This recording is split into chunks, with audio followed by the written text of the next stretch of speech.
किंवा डायबिटीज या आजारामध्ये डोळ्यांमध्ये काय परिणाम होतात? आता जर तुम्हाला पहिल्यांदा लक्षात आलं की तुम्हाला मधुमेह हा आजार याचं निदान झालेलं आहे.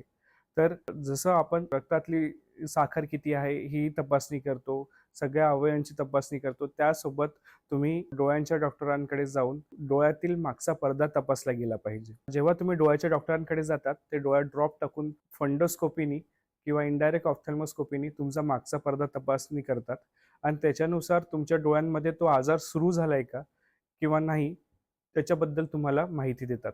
हा आजार जेव्हा सुरुवातीला होतो त्यावेळेस बऱ्याच वेळा पेशंटला कुठलीही लक्षणं नसतात. अशा आजारामध्ये हळू-हळू तो आजार अशा टोकापर्यंत पोहोचतो की तिथून अचानक एके दिवशी तुमची नजर कायमस्वरूपी कमी होऊ शकते.